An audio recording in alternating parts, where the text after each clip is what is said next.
പരിശുദ്ധമായ ബദറിന്റെ അനുസ്മരണ ദിവസമാണ് റമദാൻ 17-ാം രാവ്. പരിശുദ്ധ ഖുർആൻ വളരെ ഗൗരവത്തോടുകൂടി ഏറ്റവും പ്രാധാന്യത്തോടുകൂടി പറഞ്ഞ വിഭാഗമാണ് അള്ളാഹുവിന്റെ മാർഗത്തിൽ ഷഹാദത്ത് കൈവരിച്ച ആളുകൾ എന്ന് പറയുന്നത്. അവരെ സംബന്ധിച്ചുകൊണ്ട് നിങ്ങൾ ഒരിക്കലും അവര് മരിച്ചുപോയി എന്ന് പറയാൻ പാടില്ല. സുബ്ഹാനല്ലാഹ്. അല്ലാഹു സുബ്ഹാനഹു വ തആല പരിശുദ്ധ ഖുർആനിൽ അത് കൃത്യമായി നമ്മളോട് ഉണർത്തുന്ന കാര്യമാണ്. അള്ളാഹുവിന്റെ മാർഗങ്ങളിൽ ഷഹാദത്ത് കൈവരിച്ചവരെ സംബന്ധിച്ച് നിങ്ങൾ ഒരിക്കലും അവര് മരിച്ചുപോയ ആളുകളാണ് എന്ന് ചിന്തിക്കാൻ പാടില്ല. ബൽ അഹ്യാഉൻ ഇൻദ റബ്ബിഹിം യുർസഖൂൻ.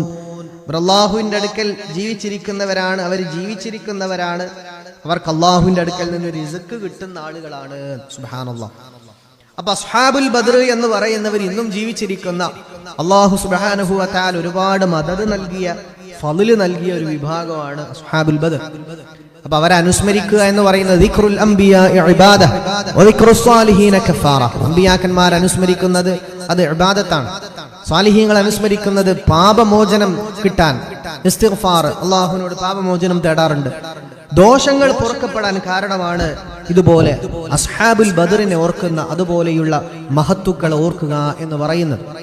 അല്ലാഹു നമ്മൾക്ക് തൗഫീഖ് നൽകി അനുഗ്രഹിക്കുമാറാകട്ടെ. അല്ലാഹു നമ്മൾക്ക് അത് തൗഫീഖ് നൽകി അനുഗ്രഹിക്കുമാറാകട്ടെ. ആമീൻ യാ റബ്ബൽ ആലമീൻ. റസൂലുള്ളാഹി സ്വല്ലല്ലാഹു അലൈഹി വസല്ലം തങ്ങൾ അടക്കമുള്ള അസ്ഹാബുൽ ബദറിനെ സംബന്ധിച്ച്, ബദർ യുദ്ധത്തെ സംബന്ധിച്ചുകൊണ്ടാണ് നമ്മൾ ഇന്ന് സംസാരിക്കാൻ വേണ്ടി പോകുന്നത്. അല്ലാഹുവേ നീ തൗഫീഖ് നൽകണേ തമ്പുരാനെ.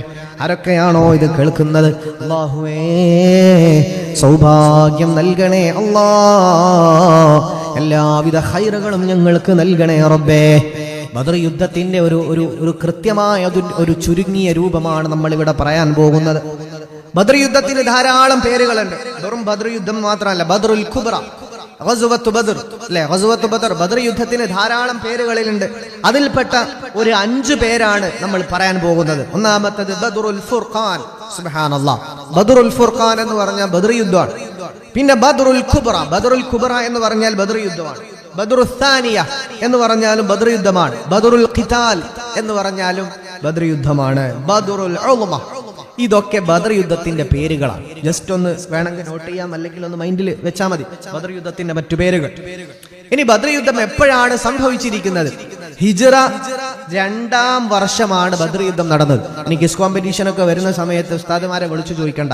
ബദർ യുദ്ധം നടന്നത് ഹിജ്റ 2-ാം വർഷമാണ്. പരിശുദ്ധ റമദാനിന്റെ 17 വെള്ളിയാഴ്ച രാവിലെയാണ് യുദ്ധം നടക്കുന്നത്.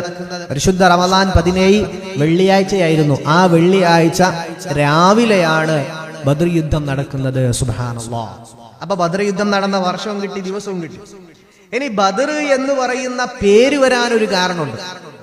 എന്തിനാ ബദർ എന്ന് പറഞ്ഞത്? മദീനയിൽ നിന്ന് ധാരാളം കിലോമീറ്റർ അപ്പുറത്തുള്ള ഒരു സ്ഥലമാണ് ബദർ. പല ആളുകളും പറയും മുസ്ലിമീങ്ങൾ രക്ത ചൊരിച്ചിലൂടെയാണ് ഇസ്ലാം വളർത്തിയത് എന്ന്. യഥാർത്ഥത്തിൽ ബദർ യുദ്ധം മുസ്ലിമീങ്ങൾ അങ്ങോട്ട് പോയി ആക്രമിച്ചതാണെങ്കിൽ യഥാർത്ഥത്തിൽ ബദർ എന്ന് പറഞ്ഞ യുദ്ധം നടന്ന സ്ഥലം മക്കയുടെ അടുത്തുള്ള സ്ഥലമായിരിക്കണം, അല്ലേ? ഒന്ന് ആലോചിച്ച് നോക്കി. നമ്മൾ അങ്ങോട്ട് പോയി ആക്രമിക്കുക എന്ന് പറഞ്ഞാൽ ആ സ്ഥലം അവരുടെ അടുത്തായിരിക്കണം. യഥാർത്ഥത്തിൽ ബദർ എന്ന് പറഞ്ഞാൽ മദീനയോട് അടുത്ത പ്രദേശമാണ്, മദീനയുടെ അടുത്താണ്. മക്കയും മദീനയും വെച്ച് നോക്കുമ്പോൾ മദീനയോട് അടുത്ത സ്ഥലമാണ് ബദർ എന്ന് പറഞ്ഞ സ്ഥലം. അപ്പൊ അതിനർത്ഥം എന്താ? ശത്രുക്കൾ ഇങ്ങോട്ട് വന്നതാണ്, ഇങ്ങോട്ട് വന്ന് ആക്രമിച്ചതാണ്, അല്ലാതെ ഇവിടെ നിന്ന് അങ്ങോട്ട് പോയി ആക്രമിച്ചതല്ല. സുബ്ഹാനല്ലാഹ്. മദീനയിൽ നിന്ന് 4 മർഹല ദൂരെയുള്ള സ്ഥലമാണ്. സുബ്ഹാനല്ലാഹ്. എന്തുകൊണ്ടാണ് ബദർ എന്ന് പേര് വരാൻ കാരണം? ബദർ ഇബ്നുൽ ഹാരിസ് എന്ന് പേരുള്ള ഒരാളുണ്ടായിരുന്നു. അയാൾ ഒരു കിണർ കുഴിച്ചു. ആ കിണർ ബദറിലായിരുന്നു. സുബ്ഹാനല്ലാഹ്. ബദർ ഇബ്നുൽ ഹാരിസ് എന്നയാൾ, അയാൾ കുഴിച്ചൊരു കിണർ ആ പരിസരത്തുണ്ടായിരുന്നു. അതുകൊണ്ടാണ് അയാളുടെ പേരിലേക്ക് ചേർത്തിയിട്ടാണ് ബദർ എന്ന പേര് വരാൻ കാരണം. അപ്പൊ ബദർ ഇബ്നുൽ ഹാരിസ് എന്ന ആള് കുഴിച്ച കിണർ, അയാളുടെ പേര് ബദർ എന്നാണ്. അതാണ് ബദർ എന്ന ആ സ്ഥലത്തിന് പേര് വരാൻ കാരണം. ബദർ എന്ന പേര് വരാൻ കാരണമായ വ്യക്തിയുടെ പേര് ബദർ ഇബ്നുൽ ഹാരിസ്. സുബ്ഹാനല്ലാഹ്. ഇനി എന്തുകൊണ്ടാണ് ഇങ്ങനെ ഒരു യുദ്ധം നടക്കാനുള്ള യുദ്ധത്തിന്റെ ആ ഒരു പശ്ചാത്തലം എന്താണ്? അതാണ് നമ്മൾ ഇനി പറയാൻ പോകുന്നത്. റസൂലുള്ളാഹി സ്വല്ലല്ലാഹു അലൈഹി വസല്ലം തങ്ങൾ അതുപോലെ സ്വഹാബികളും ധാരാളം ഒന്നോ രണ്ടോ മൂന്നോ അല്ല, ഒരുപാട് അക്രമങ്ങൾ സഹിക്കേണ്ടി വരികയാണ്. പരിശുദ്ധമായ മക്കയിൽ അല്ലാഹുവിന്റെ ഹബീബിനെ ദീനെ പ്രബോധനം ചെയ്യാൻ ബുദ്ധിമുട്ടിച്ച് ഇടങ്ങേറാക്കി കഷ്ടപ്പെടുത്തുകയാണ് മക്കയിലുള്ള ശത്രുക്കളായ മുശ്രിക്കീങ്ങളായ കുഫാറുകളായ ആളുകൾ. സുബ്ഹാനല്ലാഹ്, മക്ക മുശ്രിക്കീങ്ങൾ നബി തങ്ങളെ വല്ലാതെ വേദനിപ്പിക്കുകയാണ്, ബുദ്ധിമുട്ടിപ്പിക്കുകയാണ്, സങ്കടപ്പെടുത്തുകയാണ്, പ്രയാസപ്പെടുത്തുകയാണ്. ആ റസൂലുള്ളാഹി സ്വല്ലല്ലാഹു അലൈഹി വസല്ലം അങ്ങനെ ഒരിക്കൽ മക്കയിൽ നിന്നും മദീനയിലേക്ക് ഹിജ്റ പോകേണ്ടി വന്നു, മൈഗ്രേറ്റ് ചെയ്യേണ്ടി വന്നു. മക്കയിൽ നിന്ന് മദീനയിലേക്ക് പലായനം ചെയ്യേണ്ടി വന്നു. സുബ്ഹാനല്ലാഹ്. അങ്ങനെ മദീനയിലെത്തി. നബി സല്ലല്ലാഹു അലൈഹി വസല്ലം തങ്ങൾ മദീനയിലെത്തിയിട്ടും നബി സല്ലല്ലാഹു അലൈഹി വസല്ലം തങ്ങളെയും സംഘത്തെയും വെറുതെ വിടാൻ തീരുമാനിക്കാതെ ബുദ്ധിമുട്ടിക്കൽ മക്കയിലെ ശത്രുക്കൾ തുടരുകയാണ്. ഒരുപാട് കാലഘട്ടത്തിൽ ഒരുപാട് കൊല്ലങ്ങൾ കഷ്ടപ്പാട് അനുഭവിച്ചിട്ടും മക്കയിൽ നബി തങ്ങൾ തിരിച്ചടിച്ചിട്ടുണ്ടായിരുന്നില്ല. വേണമെങ്കിൽ മക്കയിൽ തുടക്കത്തിൽ തന്നെ തിരിച്ചടിക്കാമായിരുന്നു, അന്നൊന്നും ചെയ്തിട്ടില്ല. 10 കൊല്ലക്കാലം, 10-ലേറെ കൊല്ലക്കാലം നബി തങ്ങളെ കഷ്ടപ്പെടുത്തിയിട്ടുണ്ട്. റസൂലുള്ളാഹി സ്വല്ലല്ലാഹു അലൈഹി വസല്ലം തങ്ങളെ ശഅബ് അബീ ത്വാലിബിൽ പട്ടിണിക്ക് ഇട്ടിട്ടുണ്ട് 3 കൊല്ലത്തോളം. നബി സല്ലല്ലാഹു അലൈഹി വസല്ലം തങ്ങൾക്ക് ഉപരോധം ഏർപ്പെടുത്തിയിട്ടുണ്ട്. വല്ലാതെ ബുദ്ധിമുട്ടിക്കുകയാണ്. അങ്ങനെ മക്കയിൽ നിന്ന് മദീനയിലേക്ക് പോവുകയാണ്. മദീനയിലെത്തിയതിനു ശേഷമാണ് അല്ലാഹു പരിശുദ്ധമായ ഈ യുദ്ധത്തിന് വേണ്ടി സമ്മതം നൽകുന്നത്. ഉദിന ലില്ലദീന യുഖാതലൂന ബിഅന്നഹും ളുലിമൂ വഇന്നല്ലാഹു അലാ നസ്രിഹിം ലഖദീർ. യുദ്ധത്തിന് ഇരയാക്കപ്പെട്ടവർക്ക് അവർ ആക്രമിക്കപ്പെട്ടതിന് പകരമായിട്ട് അല്ലാഹു അവർക്ക് തിരിച്ചു യുദ്ധം ചെയ്യാൻ അനുമതി തന്നിരിക്കുകയാണ്. ഉദിന ലില്ലദീന യുഖാതലൂന ബിഅന്നഹും ളുലിമൂ. അവർ ആക്രമിക്കപ്പെട്ടതിന്റെ പേരിലാണ്, അല്ലാതെ വെറുതെ പോയി യുദ്ധം ചെയ്തതല്ല. ബദർ യുദ്ധമാണെങ്കിൽ തന്നെയും മക്കക്കാരിങ്ങോട്ട് വന്നാണ് ആക്രമിക്കുന്നത്.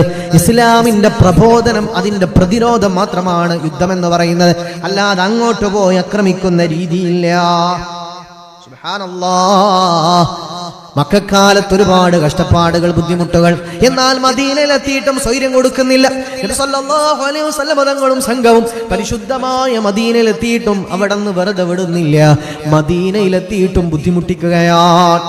മദീനയിൽ ചെന്നിട്ടും നബി തങ്ങളെ വേദനിപ്പിക്കുകയാണ്. മദീനയിലെത്തിയ മുസ്ലിമീങ്ങളുടെ മൃഗങ്ങളെ മോഷ്ടിക്കുകയാണ്, കൃഷികൾ നശിപ്പിക്കുകയാണ്. ഇങ്ങനെ ധാരാളം ബുദ്ധിമുട്ടുകളും പ്രയാസങ്ങളും നൽകിയപ്പോ അല്ലാഹു സുബ്ഹാനഹു വ തആല സമ്മതം നൽകുകയാണ്. ഉദിന ലില്ലദീന യുഖാതലൂന ബിഅന്നഹും ളുലിമൂ വഇന്നല്ലാഹു അലാ നസ്രിഹിം ലഖദീർ. അല്ലാഹുവിന്റെ സമ്മതം കിട്ടുകയാണ്. മദീനയിലെത്തിയിട്ടും കഷ്ടപ്പെടുത്തൽ തുടർന്നപ്പോഴാണ് അല്ലാഹു സുബ്ഹാനഹു വ തആല അതിന് സമ്മതം കൊടുക്കുന്നത്.